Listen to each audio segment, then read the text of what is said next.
Rub your hands together.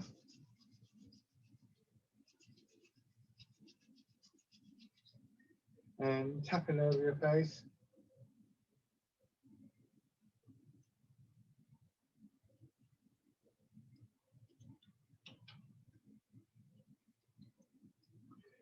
Over your head and neck.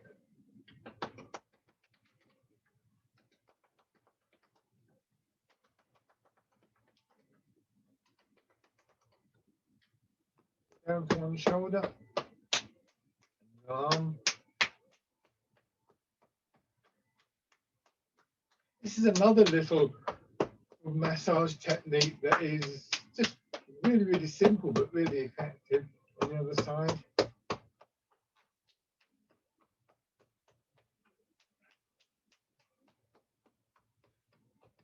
The upper part of your chest.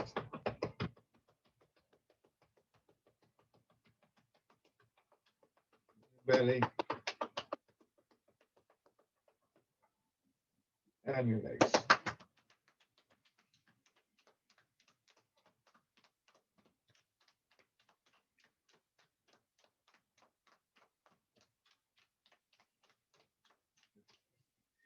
And sit back.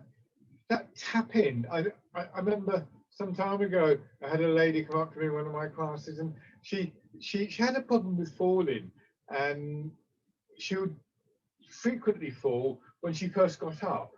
When we know it's like you kind of get up, you're half asleep, and so on and so forth. And that's not uncommon. And she was saying she started doing these tapping exercises in bed.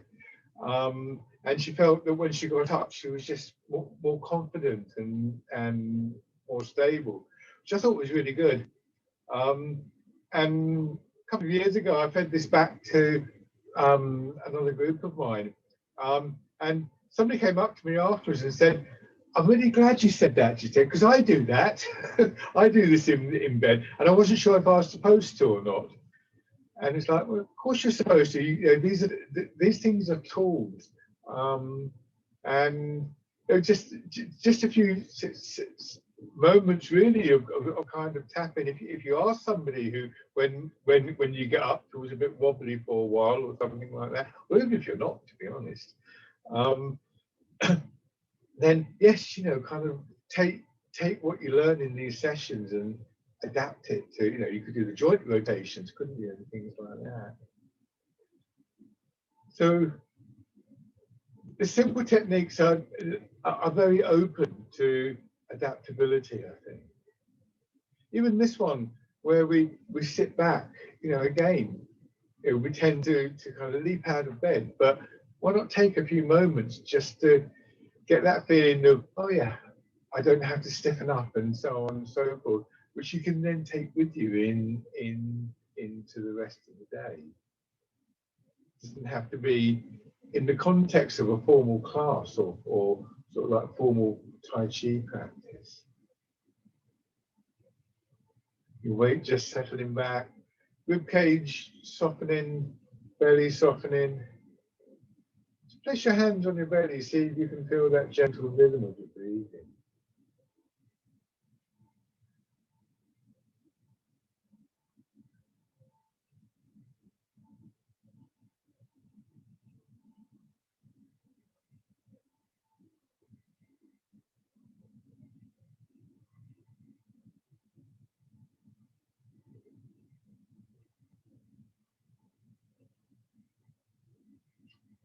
And then come into the upright position. Let your weight come forwards just a little. Raise your heels for a moment to feel that a bit more strongly if you can't quite get the sense of your weight in your feet. When you've got that feeling, the balls of your feet being pushed into the floor, just relax your toes a little bit so you're not holding that part of the foot tight. Just slowly let your heels drop down again. And it won't be quite such a strong feeling in the soles of your feet, but hopefully still retaining some of that awareness. And feeling that there's a bit of support for the upper part of your body from your feet as well as from your hips. So you don't need to stiffen up remain upright. You can again your rib cage soften, and this time the rib cage will sort of drop downwards, and it will take your shoulders with it.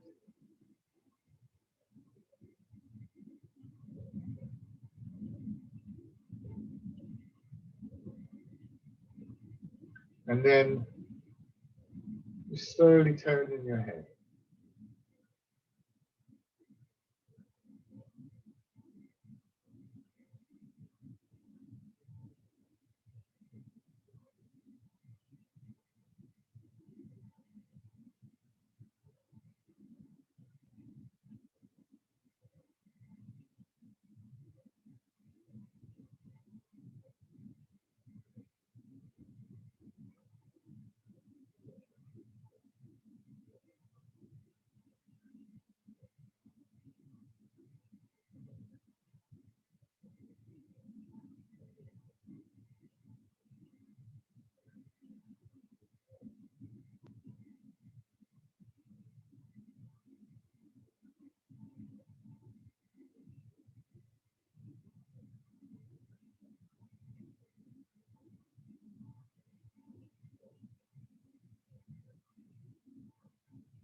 Good, and then the shoulders.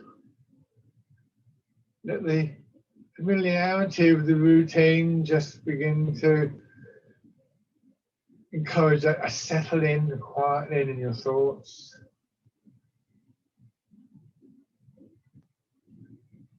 And a growing awareness of what is happening within your body. You know, the muscles of the chest, behind the shoulder blades, feeling in the rib cage, and so on and so forth.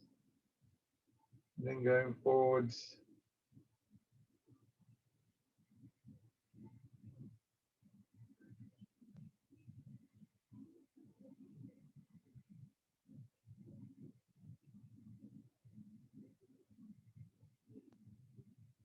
And then the hands come down and out. And again, you know, what's happening in chest, upper back, ribs. And just using this awareness to both enhance those movements, but also just to get a sense of orientating yourself in this inner landscape of the body.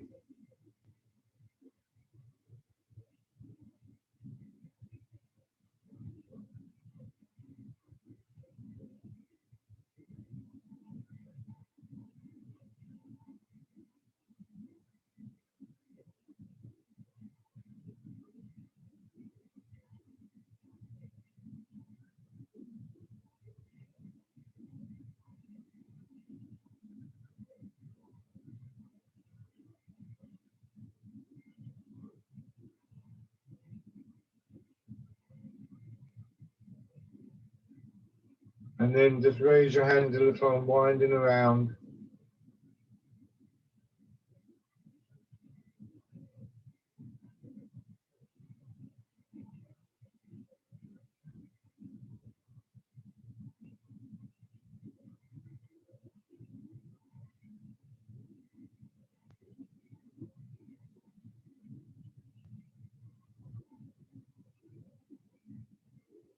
And then back the other way.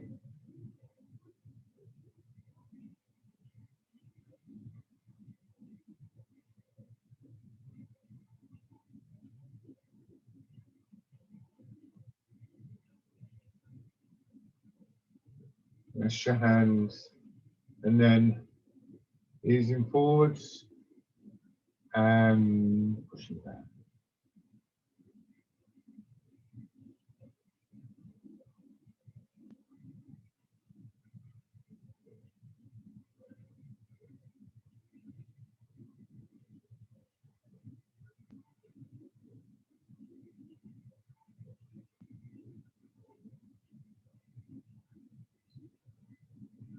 Don't rush this, and do get a sense of just pausing when your weight is in your feet and then when your weight is in your hips, just for a moment. But at the same time, try and just maintain a steady rhythm. and a sort of flow coming through with that rhythm.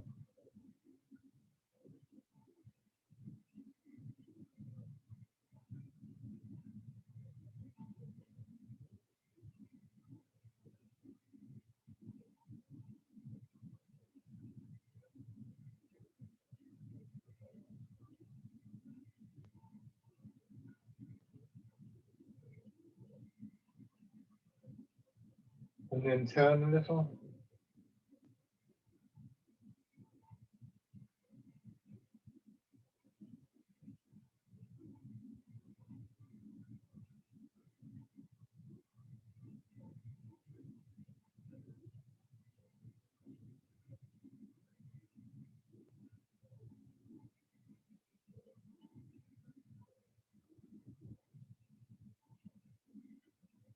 And in the other direction.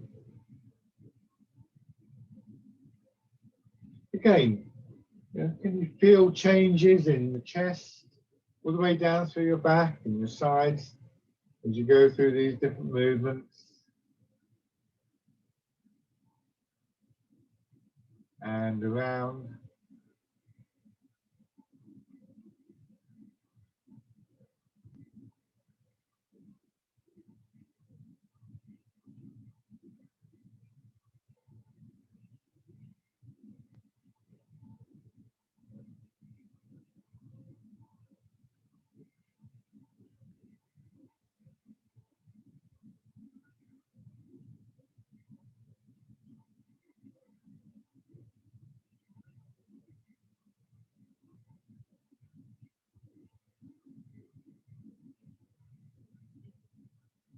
And then the other way.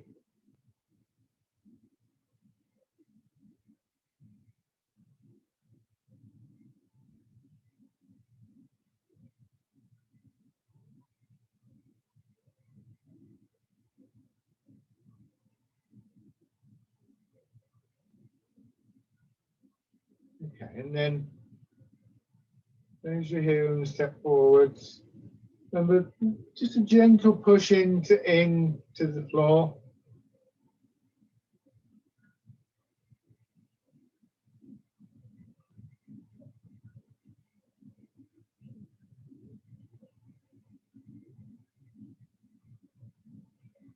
Good. And then on the other side.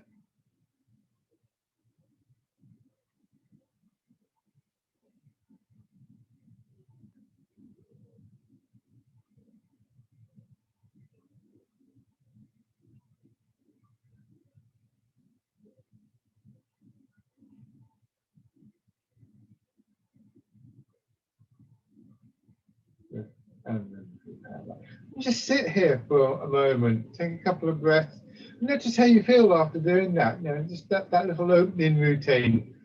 Very simple, very straightforward, not complicated exercises or anything like that. See if it's made a difference to how you feel.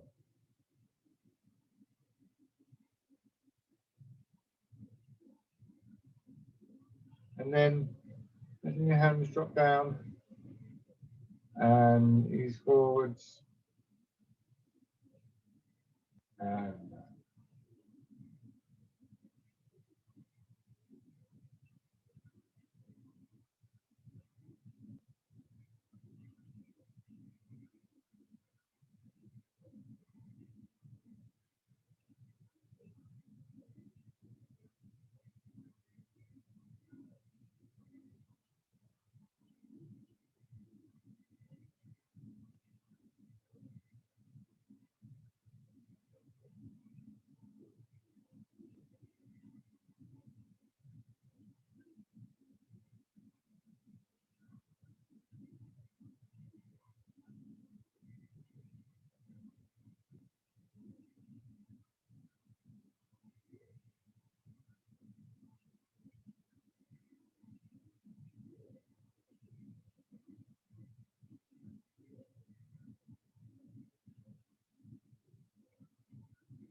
and then fisherman cast the net.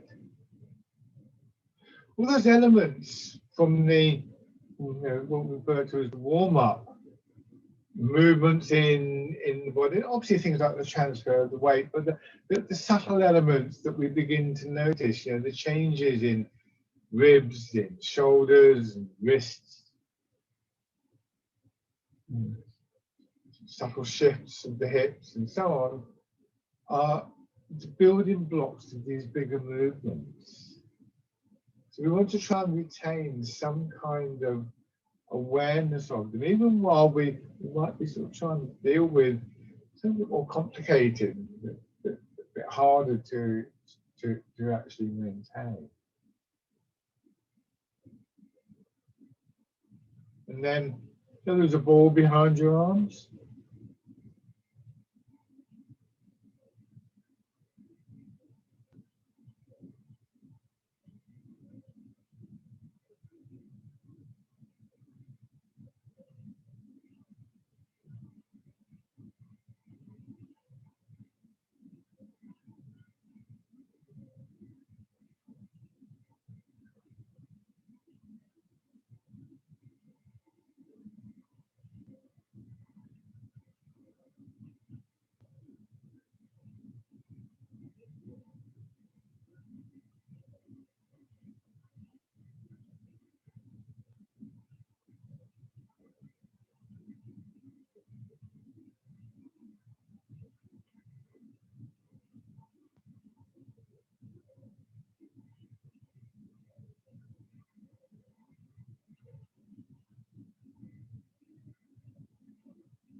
And then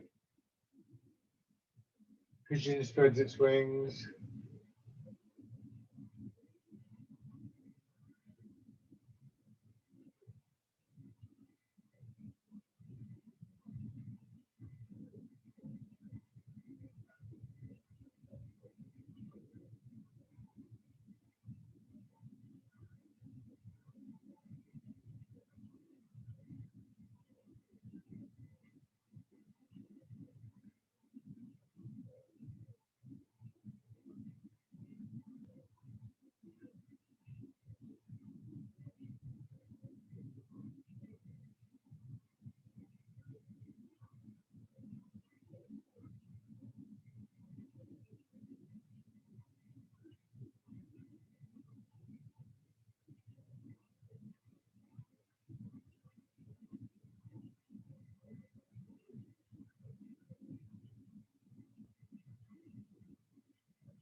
And pushing away.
And then punch with both fists.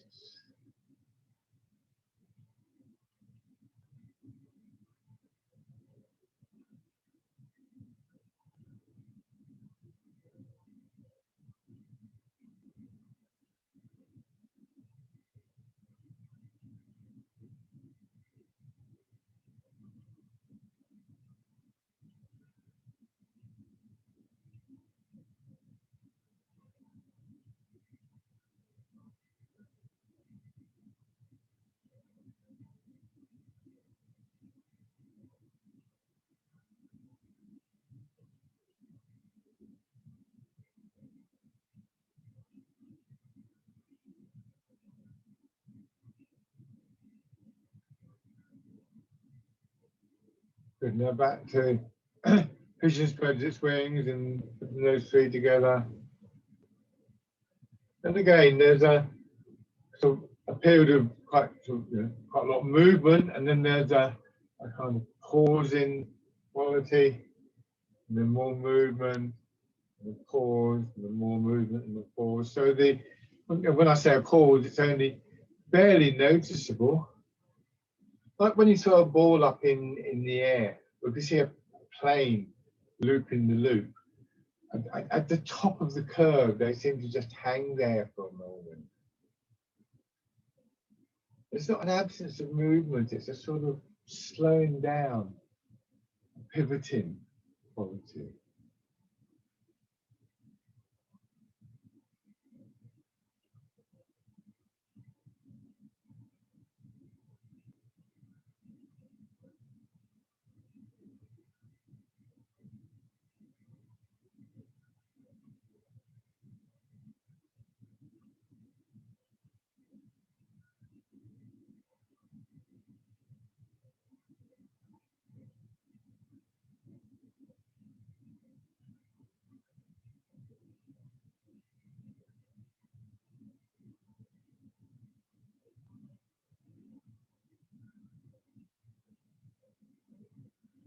One more round.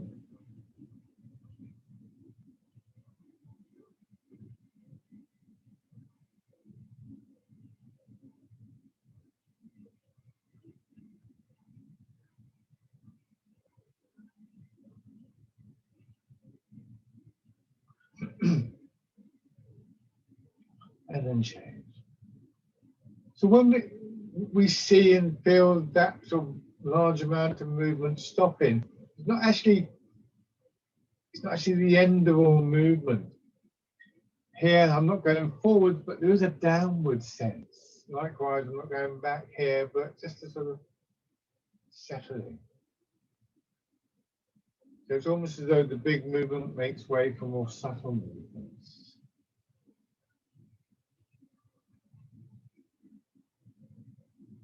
The rhythm is sometimes sort of described as yin-yang, these sort of abstract opposites. And one image sometimes used for that is the waves on the beach. You know, the waves come in, and they go out, and they come in, and they go out.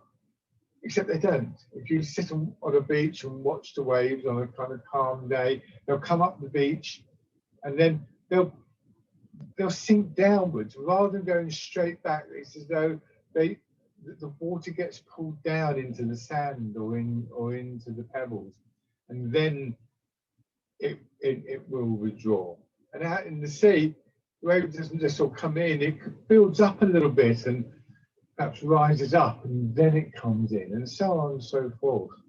These little moments are there all the way through any kind of movement, really. This time, hands in front of you.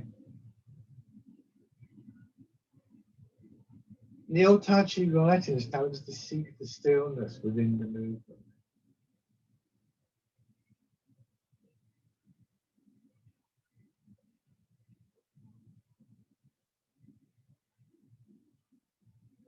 And I think it's this quality of stillness within the movement that's given Tai Chi its reputation for being quite relaxing. Because the whole feel of the movement is unhurried and just seems to work in a different pace, more like the waves of the beach than sort of walking down the road or something like that.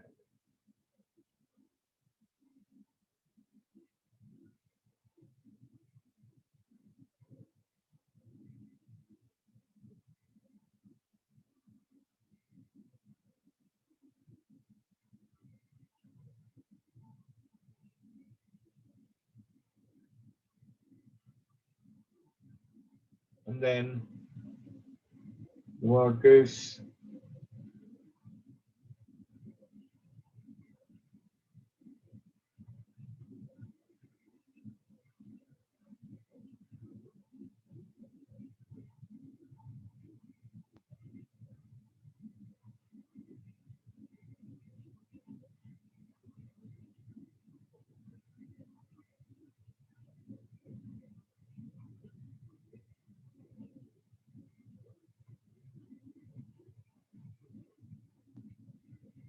and then parting the clouds.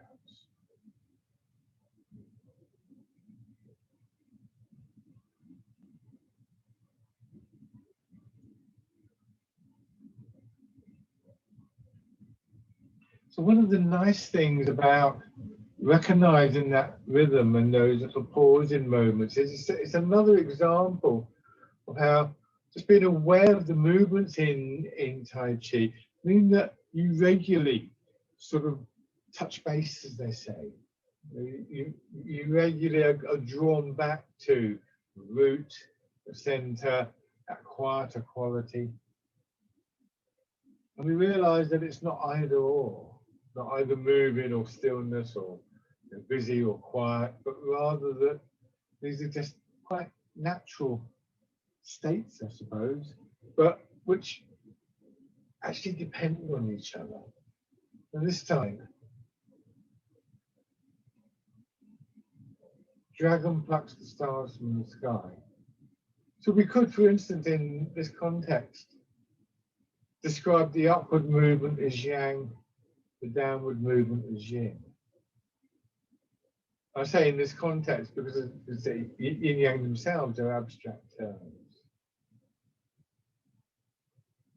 But in Chinese medicine, there are 5 main principles that govern, if you like, the movements between yin and yang. And one of them is particularly significant with what I was talking about, which is that yang will always change to yin, yin will always change to yang. A period of sort of like busy activity will always, one way or another, end up in a period of inactivity. Whether that's because you've just got tired out and you can't do anything more, or whether because you've chosen to take that time at an appropriate point, is neither here nor there from that point of view. It will end up that way, one way or another. So you might as well choose the time and the way in which you do that. And inevitably that sort of like less active period will lead back to more movement. It says up leads to down, down leads to up. Everything we do is in one way or another related to that rhythm.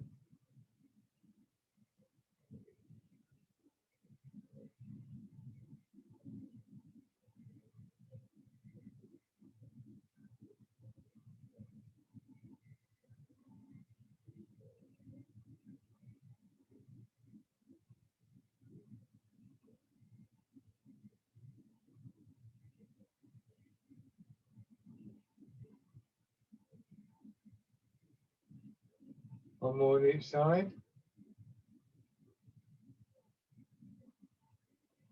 So it's quite nice to have a kind of rationale that says it's okay to take a rest effectively.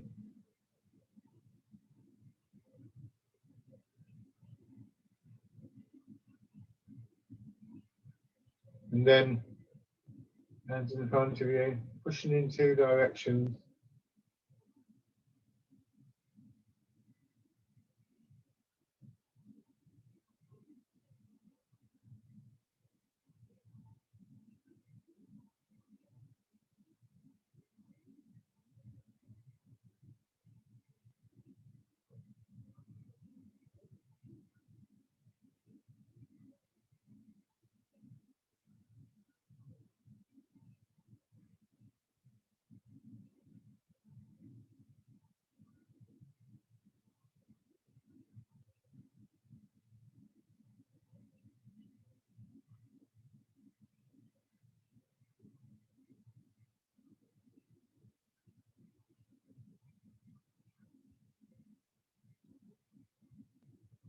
This time, add in the turn.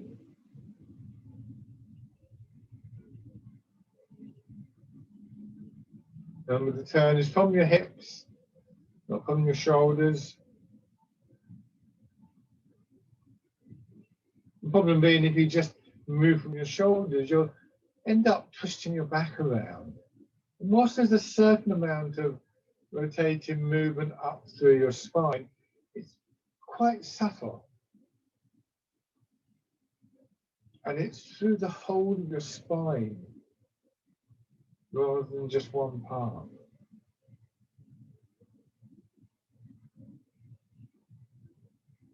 And it shouldn't be tight. It's as though somebody's just gently sort of massaging up your spine.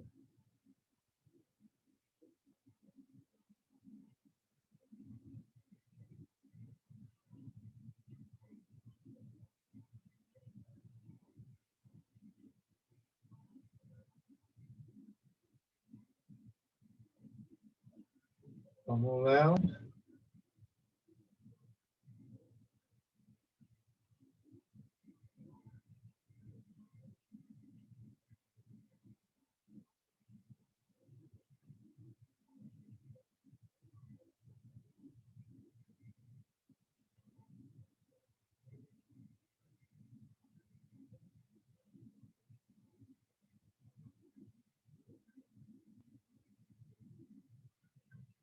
One foot out.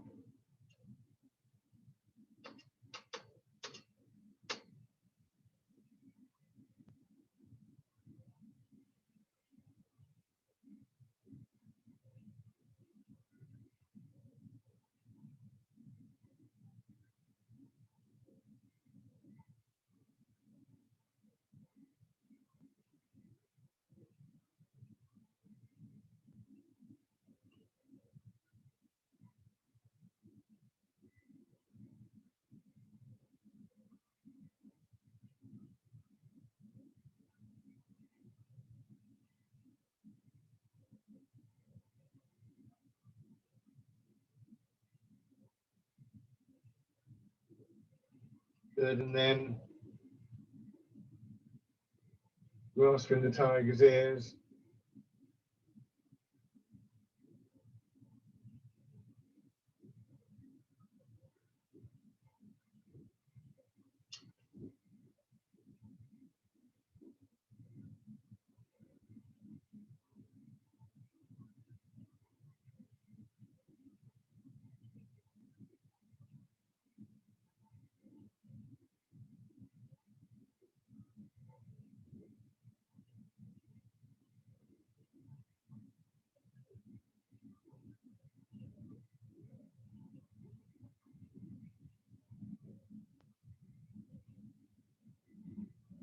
And then the other side.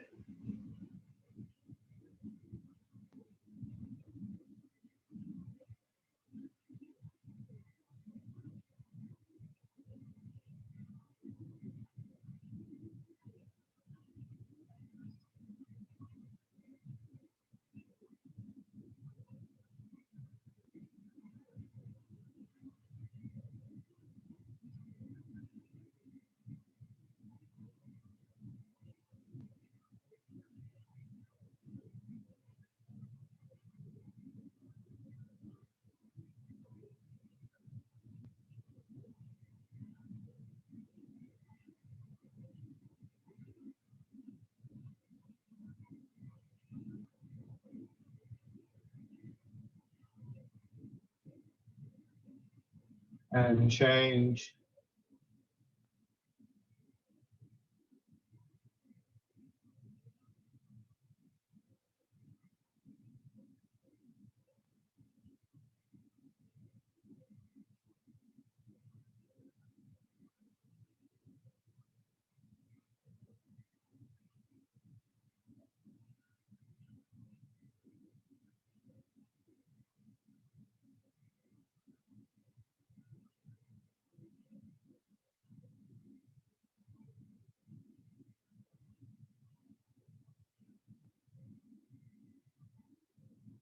One more time. Bring your feet back. And then your hands drop down and just turn your body a little bit.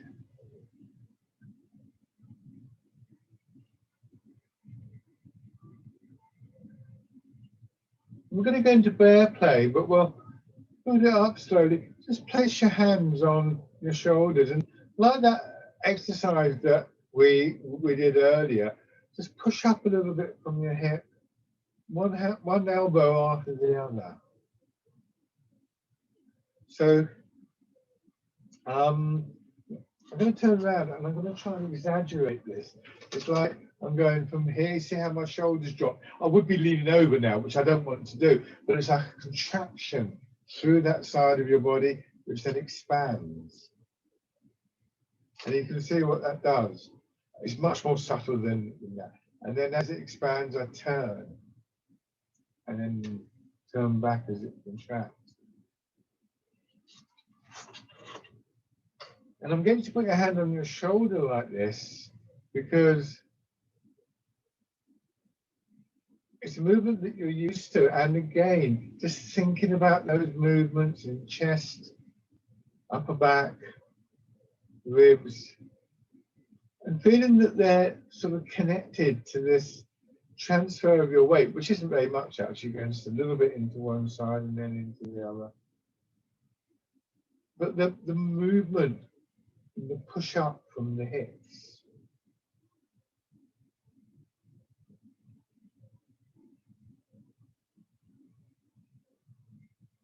And then fair play.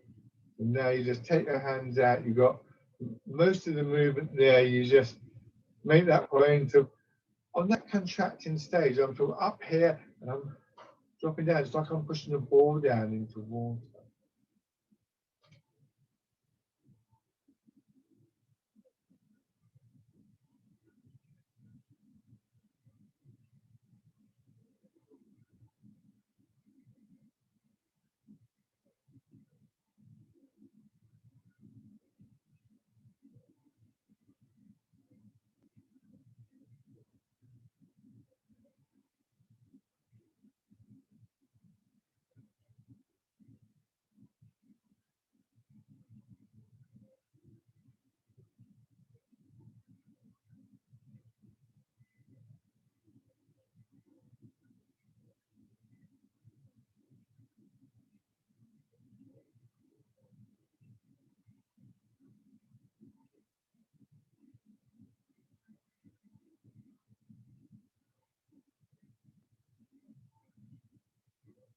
This time, push down with your right hand, turn out a little bit, and going now into hitting the ball in front of the shoulder.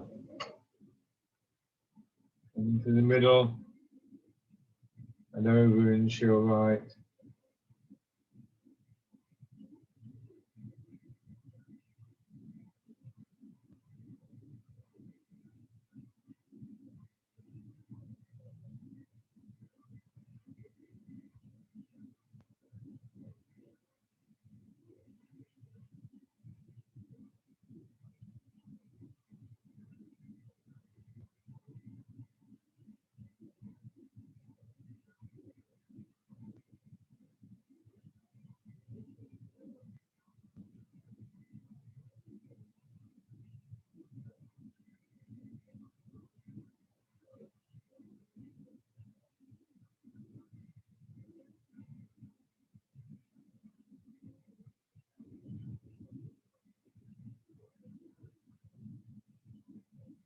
And then cow gazes at the moon.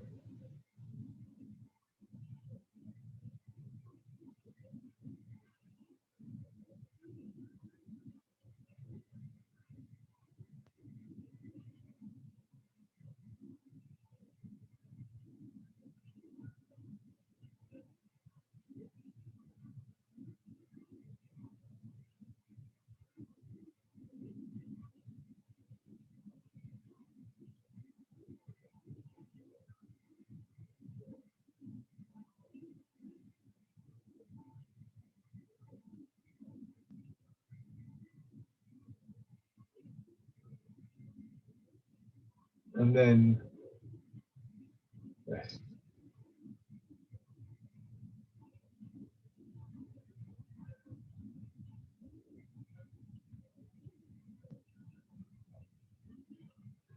Okay. Rubbing your hands together. Once again. So I do this at this point because you're about to stand up. I'm about to stand up, and we're a bit stiff, like when you get out of bed. So again, it's a good counter for that. Tapping over your face.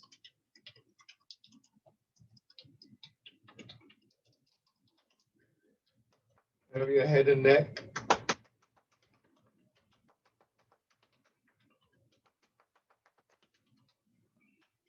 Down to one shoulder. Your arm.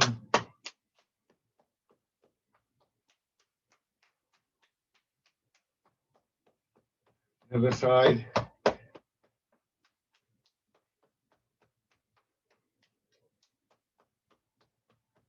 Part of the chest.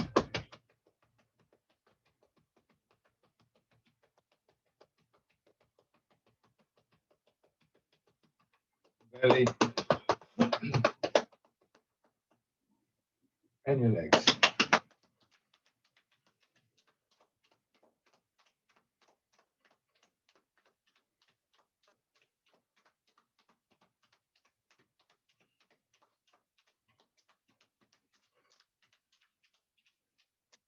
Good. Okay, and stand.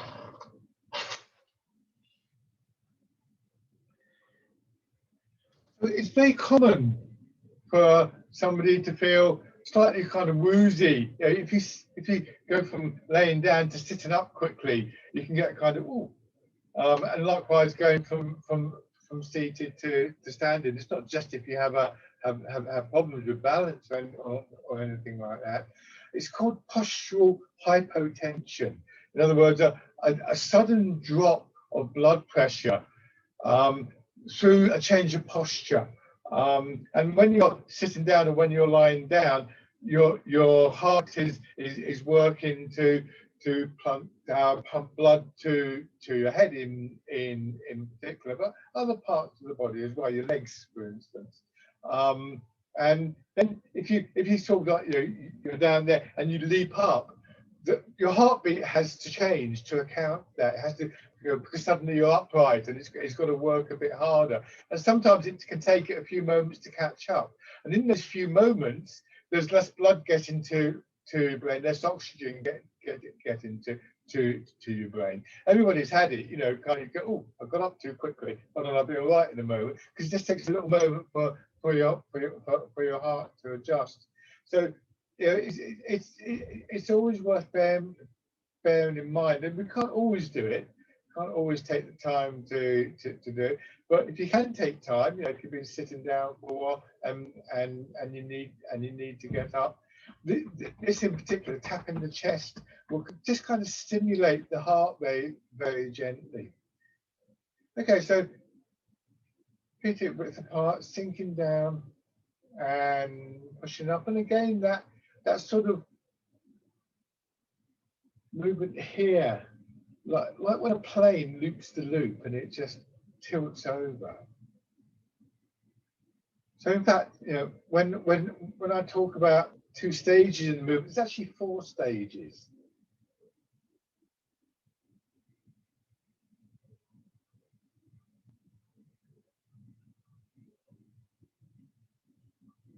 There's a sort of 2 of those stages are obvious big movements. 2 of them are much more subtle.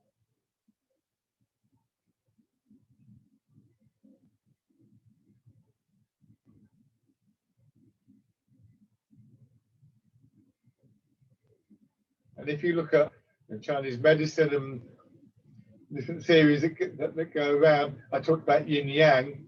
That gets more complicated because they then talk about greater and lesser yang and so on and so forth, and like sort of shadows and the grey area around the shadow and so on and so forth. Those kind of images. And then the wild goose.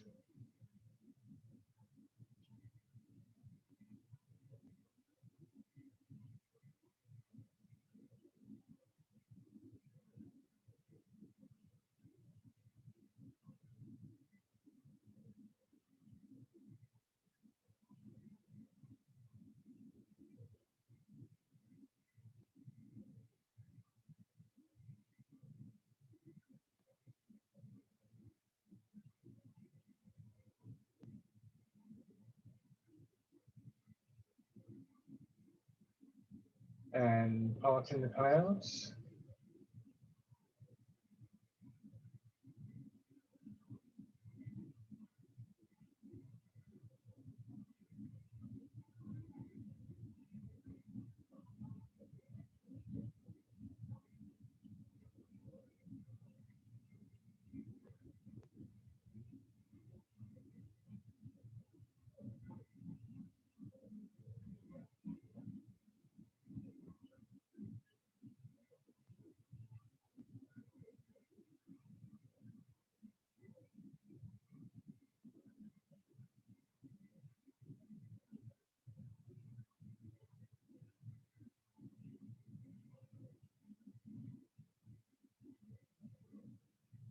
Good.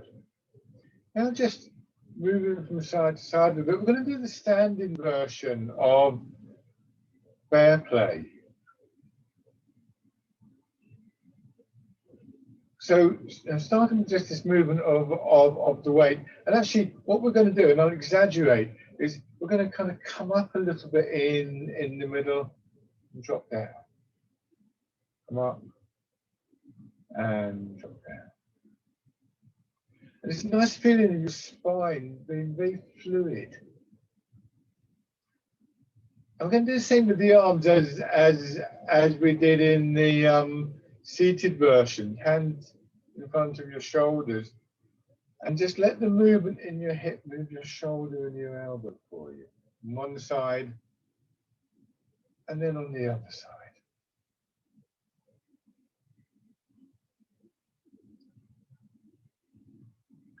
So it's a forward circle.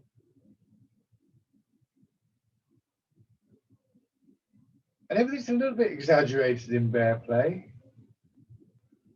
And then let your hand come out and it follows the circle in the same way as it did in chair.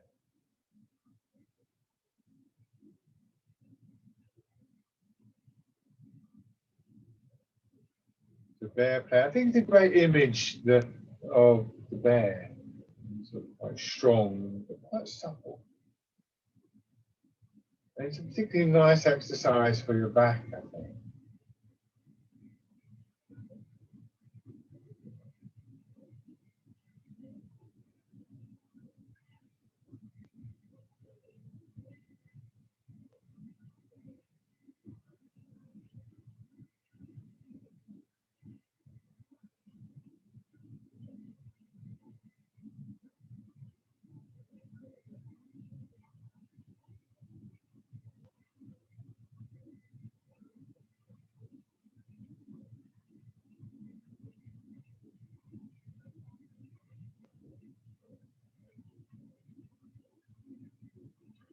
Good.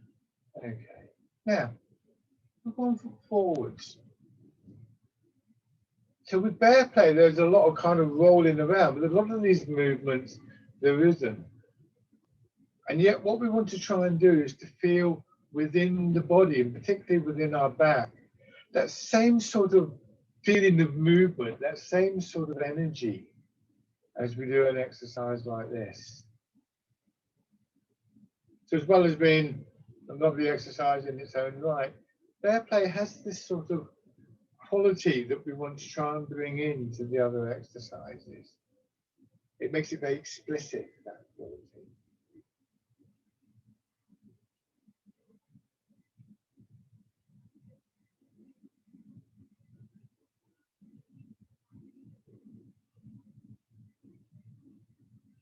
Raising your toes and your heel. Strictly speaking, I may have said this before, but what I'm calling bear play is really a part of a much longer set of movements. It comes from a set of exercises called the 5 animal play. There's bear, bird, monkey, tiger, and deer.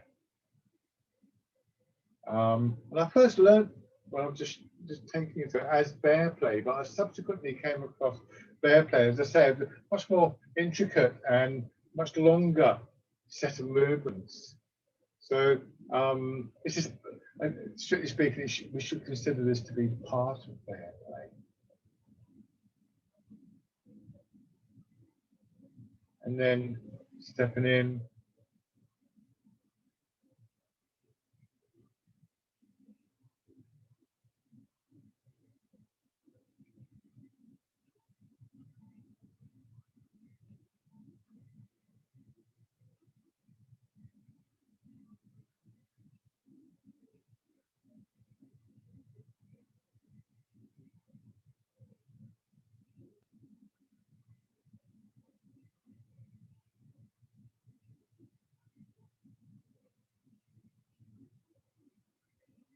And on the other side. Number hip width. So parallel lines, shoulders, hips, ankles, more or less. No one's coming around with a ruler. And there are no straight lines in the body, but it means we're not here and we're not here. We've got this nice, appropriately width base, appropriate length of base. It enables the movement. Using your toes and your heel.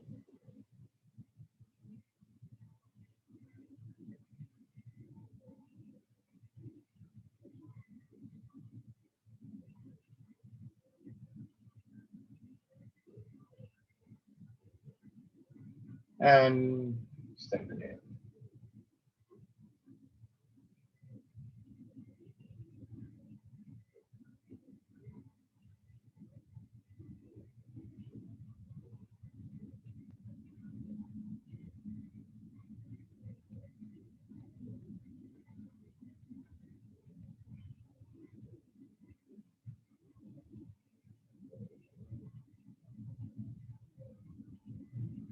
Good. And shake out. Let's foot forwards again and sink back. Just rotate your arms out. Going forwards, bird folds its wings. And again, just remember that feeling of movement in your hips and your back and your shoulders that we got with bear play. And keeping your posture, don't start kind of rolling around, but just see if you can imagine that, those feelings, that energy, your spine and your shoulders with this movement and the next one when you get to it.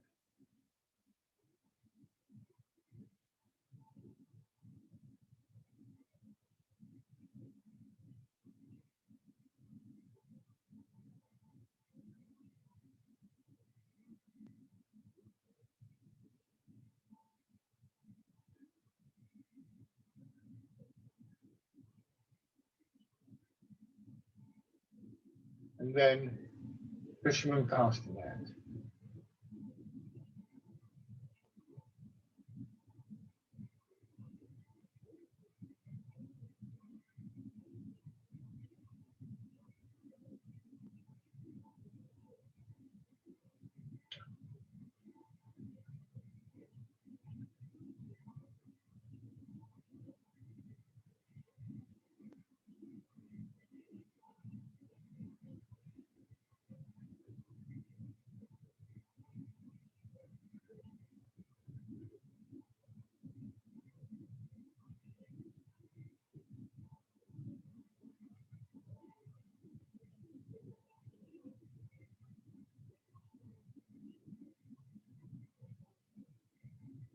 Good.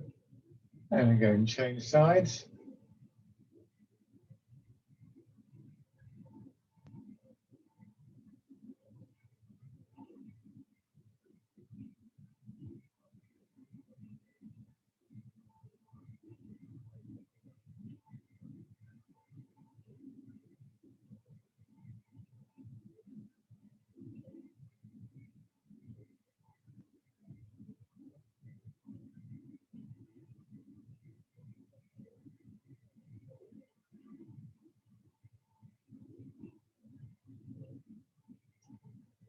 And then fisherman casting net.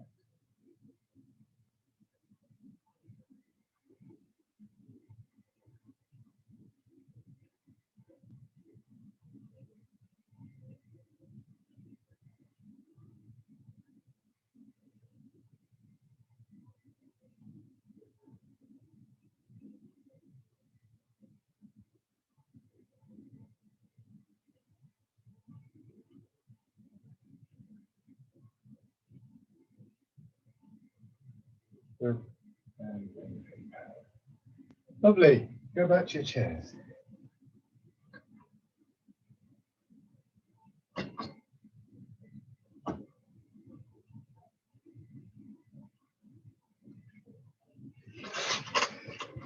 So just coming back to sitting again, the classes too have that rhythm. This is why we, I always try and finish with this more contemplative posture and Brace Tiger Return to Mountain. I nearly got the name, didn't I? So let your hands drop down. Again, feeling the support in your feet and your hips. And in your own time, just pushing your arms up and around, drawing them in. And with the feel of your hips sinking to start the movement, and then your shoulders, your arms forward.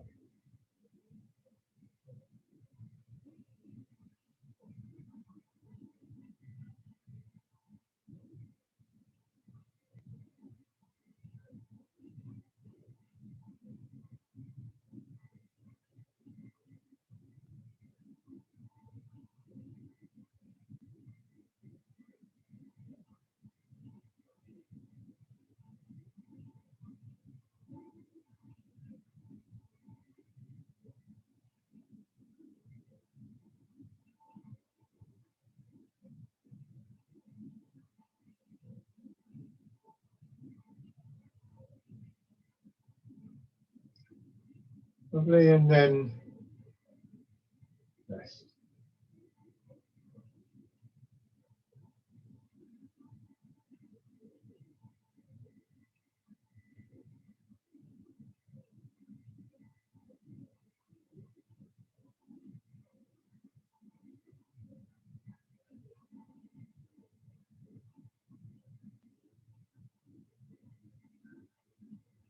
Right. And open your eyes. Lovely. Thank you very much, everybody, again. Thank you. Have a lovely Easter, Sarah and Wendy. Thank you. Yes. You too. Yes, have a great weekend, all of you. Yeah. If you're doing anything, and stay safe, of course. Yes, you too. I shall see you next week sometime, I hope. Yeah. Bye, everyone. Bye. Bye for Thank you very now. much, everybody. Take care. Yes, you too. Bye.